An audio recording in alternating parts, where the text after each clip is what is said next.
यदि तुम वही अर्जुन हो जिसे मैं वर्षों से जानता हूं, तो मुझे पूर्ण विश्वास है कि तुम अपना अधूरा द्वंद अवश्य पूरा करोगे। मैं पहले भी वही अर्जुन था और अब भी वही अर्जुन हूं। मुझे ये द्वंद स्वीकार है।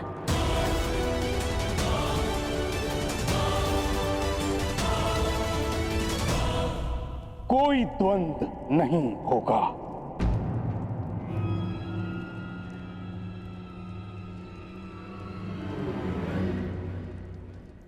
क्यों पितामह? महामंत्री के अनुसार अर्जुन ने मुझे पराजित किया, परंतु वो स्वयं भी विजयी नहीं हुआ है। अगर वो सर्वश्रेष्ठ है तो उसे सिद्ध करना होगा।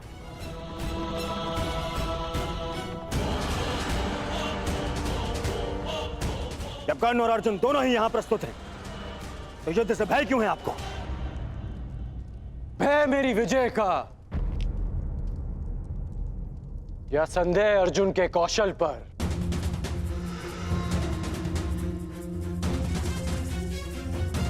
या अविश्वास आचार्य द्रोण की शिक्षा पर? सावधान कर्ण! मेरे गुरु के अपमान का दुस्साहस मत करना। आज्ञा दीजिए पितामह। आज संसार देखेगा आचार्य द्रोण द्वारा रचित अर्जुन नामक तट से टकराकर कर्ण नाम की लहर कैसे टूटती है। किस प्रकार मेरे मेघ कर्ण के चुनौती के सूर्य को अस्त करते हैं। कर्ण ने हस्तिनापुर की न्याय और नीति पर प्रश्न उठाया है। आज इन्हें विश्वास हो जाएगा कि हस्तिनापुर में अब भी न्याय और नीति का शासन है।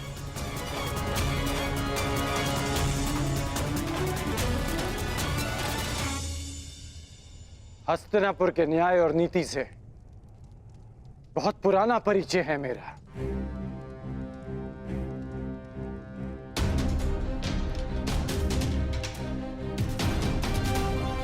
परंतु मैं तुम्हारे कौशल का परिचय जानना चाहता हूं।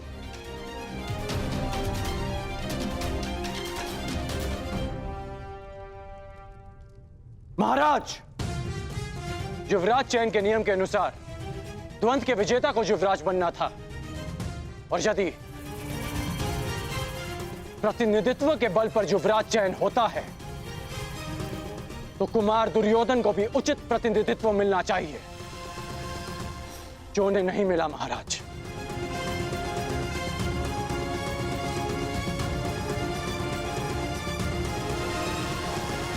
यदि अर्जुन कुमार युधिष्ठिर की ओर से द्वंद कर सकता है तो मैं भी कुमार दुर्योधन का प्रतिनिधित्व करूंगा।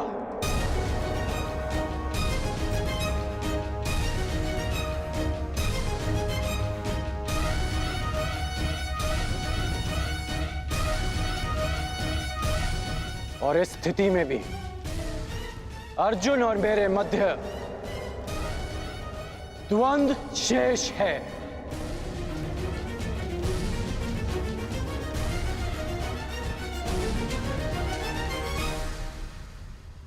इसे कहते हैं सीधे पांव 12। एक ही पासे में खेल पलट दिया।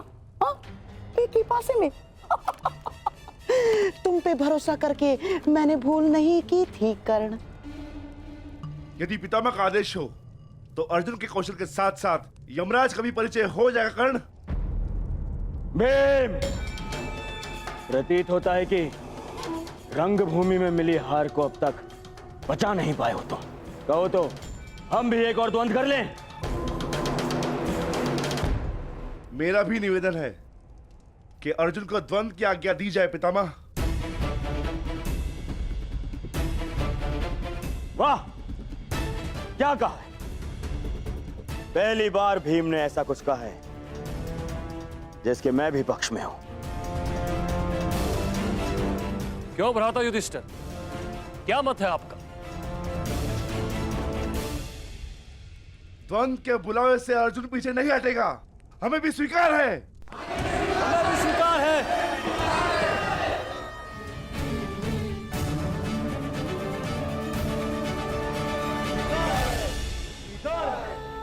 स्वीकार है, स्वीकार है।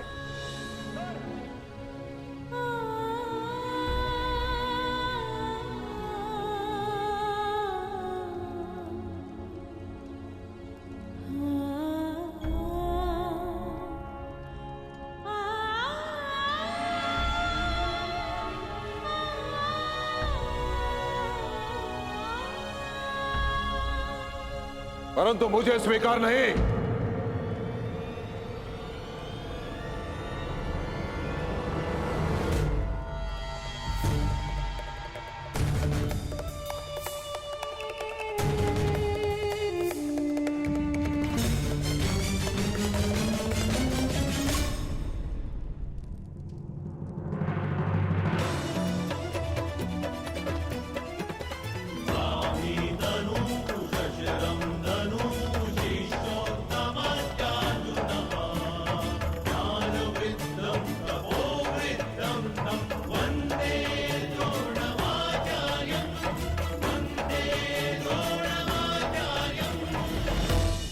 सभा में विलंब से आने के लिए क्षमा प्रार्थी हूं महाराज।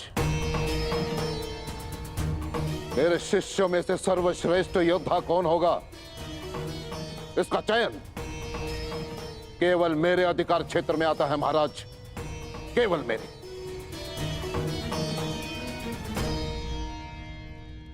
आपका तात्पर्य क्या है आचार्य? वही जो अंगराज कर्ण का है।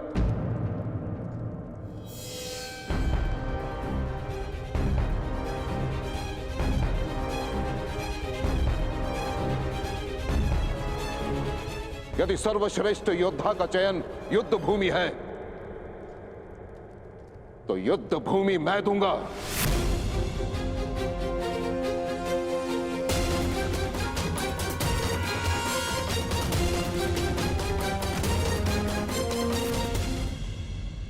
वैसे भी नियति कहती है महाराज कि गुरु दक्षिणा दिए बिना कोई भी शिक्षा पूरी नहीं मानी जाती।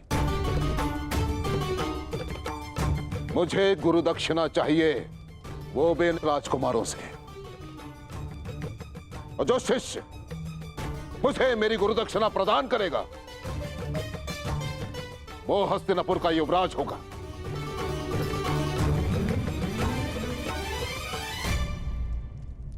आचार्य, कहीं इस दक्षिणा का अर्थ भी वही तो नहीं जिसके कारण एकलव्य का अंगूठा छीना था आपने? मुझे तो केवल शंका है कि यह परीक्षा भी उसी शिष्य के लिए तो नहीं जिसे आप सर्वश्रेष्ठ मान चुके हैं।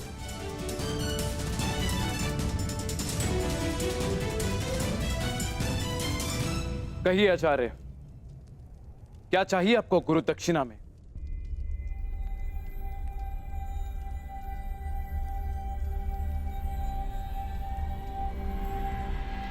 पांचाल नरेश द्रुपद।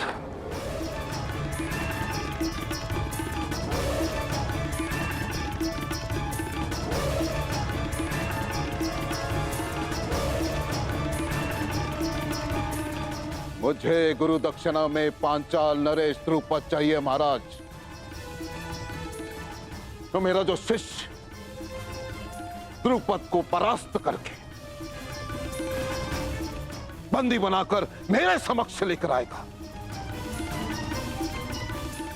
वही विजेता होगा और वही हस्तिनापुर का युवराज।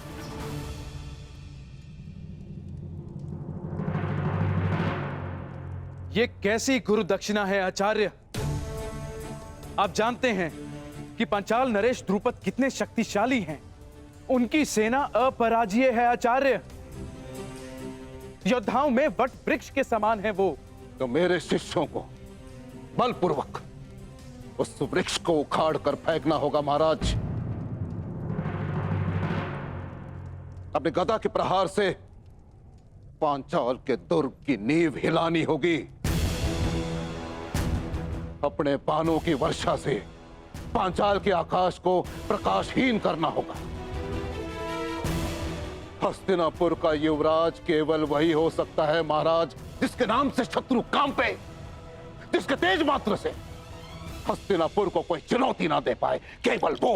मैं अपने पुत्रों को मृत्यु के मुख में नहीं भेज सकता।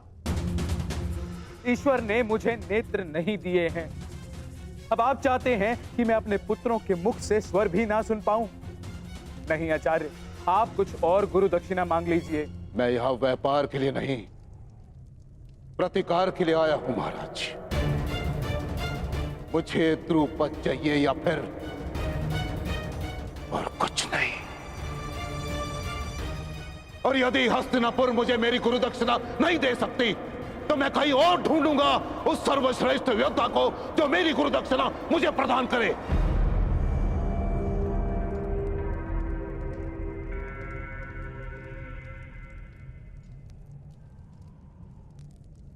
ठीक है आचार्य, हस्तिनापुर की सेना आपके लिए द्रुपद को लेकर आएगी। ताक्षी स्वयं द्रुपद को बंदी बनाकर लेकर आएंगे। नहीं महाराज, मैं महामहिम का गुरु नहीं हूं। मैं गुरु राजकुमारों का गुरु हूं। मुझे गुरु दक्षिणा चाहिए तो केवल इन्हीं से चाहिए। परंतु एक बात का स्मरण रहे महाराज, हस्तिनापुर का प्रारंभ केवल वही बन सकता है जो सिंह के साथ युद्ध करे। जिसे हस्तिनापुर के ध्वज में अपना नाम अंकित करना है उसे सर्वप्रथम पांचाल के ध्वज को झुकाना होगा।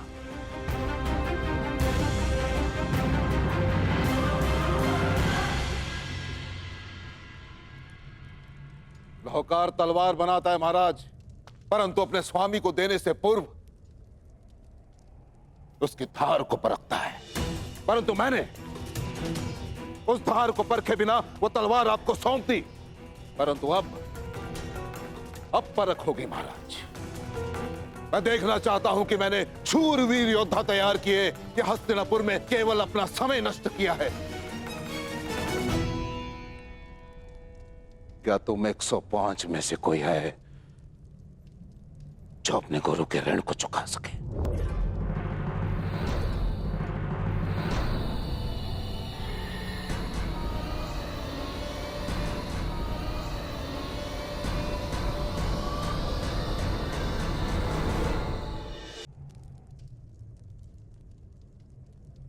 मुझे मेरा उत्तर मिल गया महाराज। आज अपने ही परीक्षा में असफल रहा। आप अपना युवराज चुनने के लिए स्वतंत्र हैं और मैं अपने सर्वश्रेष्ठ शिष्य को ढूंढने जा रहा हूं।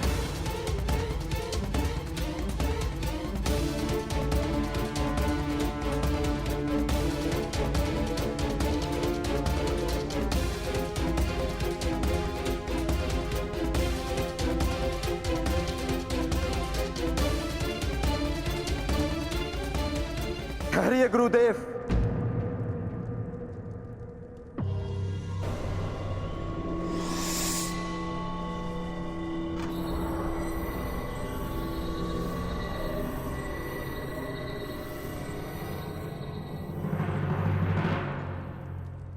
विलंब से उत्तर देने के लिए क्षमा चाहता हूं। मैं सोचने लग गया था कि वर्षों के महान परिश्रम के बदले मेरे गुरु बस इतनी सी गुरु दक्षिणा मांग रहे हैं।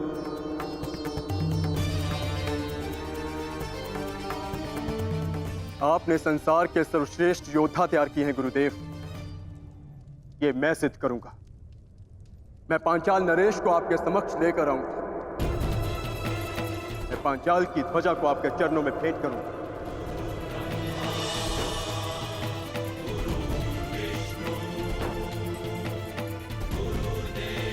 गुरु का स्थान ईश्वर से भी ऊंचा है, इसीलिए शिष्य का कर्तव्य है कि गुरु की आज्ञा का प्राण देकर भी पालन करे।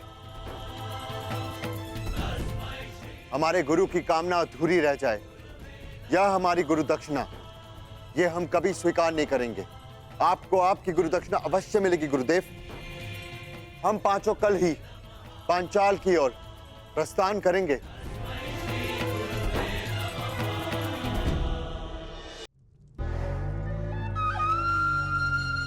मेरे होने वाले सम्राट।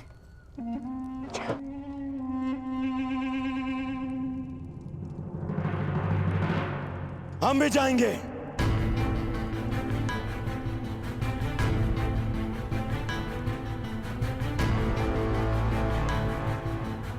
पांचाल नरेश को आपके चरणों में लाने के लिए।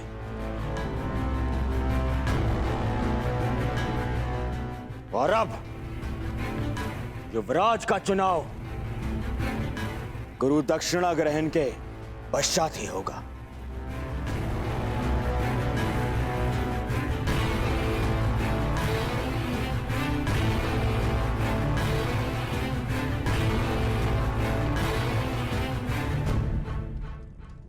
तुम भी हमारे साथ चलोगे मित्रगण, मेरे साथ में। मैंने जीवन भर आपका साथ देने का प्रण लिया है कुमार। मैं अवश्य आपके साथ चलूंगा। कुमार दुर्योधन, यदि एक सूत पुत्र अपनी योग्यता सिद्ध करने के लिए एक राजकुमार से सहायता मांगे तो उचित है, परंतु एक राजकुमार युवराज बनने के लिए एक सूत पुत्र से सहायता ले वो उचित नहीं है। जो युवराज बनने के योग्य नहीं। मैं केवल एक बार मां महिम से कहता तो संपूर्ण पांचाल राज मेरे चरणों में होता, परंतु मैंने ऐसा किया नहीं।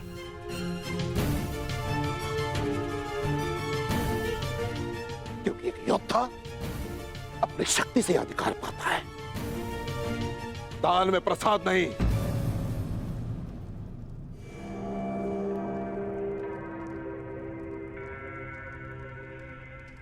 मेरे जितने शिष्य अपने ज्ञान की शक्ति प्रदान की है, वो आने वाले कल के सम्राट की दाहिनी भुजा बनने वाले हैं।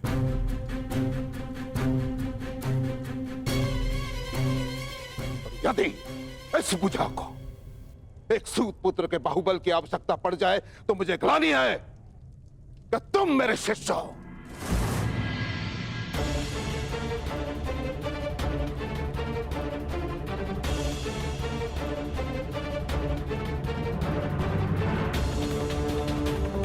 अंगराज कर्ण, तुम अपने मित्र के सहायता के लिए प्रस्तुत हो, ये तुम्हारा कर्तव्य है। परंतु युवराज पद के इस परीक्षा में तुम सम्मिलित रहे, ये तुम्हारा अधिकार नहीं था। ना तो तुम मेरे शिष्य हो और ना ही रंगभूमि के भांति इस बार मैंने किसी योद्धा को ललकारा है।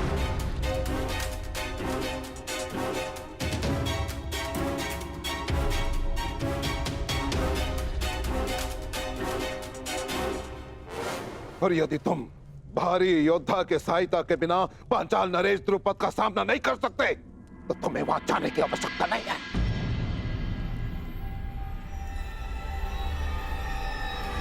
आचार्य,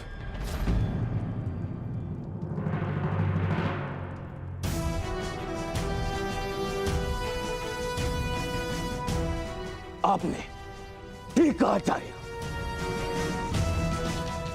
हाँ कर्ण, आचार्य तुम ठीक कह रहे हैं। ये उनके शिष्यों की परीक्षा है, इसलिए मैं दुर्योधन अपने भाइयों के साथ में स्वयं अपने गुरु दक्षिणा का ऋण चुकाने अवश्य जाऊंगा। यदि ऐसा करते हुए मैं वीर गति को भी प्राप्त हुआ तो ये मेरा सौभाग्य होगा।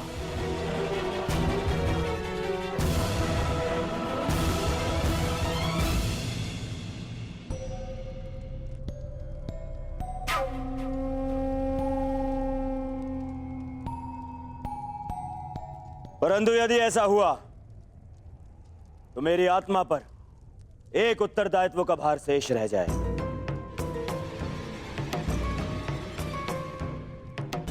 मैंने कर्ण को अंगराज घोषित किया, इसीलिए मेरा निवेदन है कि पांचाल पर आक्रमण से पूर्व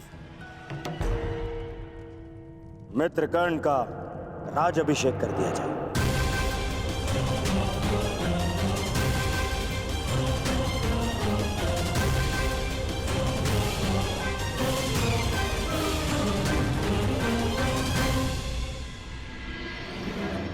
पितामह, अंग देश पर आपने विजय प्राप्त की, उस पर आपका नियंत्रण है। इसलिए मैं आपसे निवेदन करूंगा, हमारे रायण से पूर्व आप स्वयं कर्ण का राज्याभिषेक करें।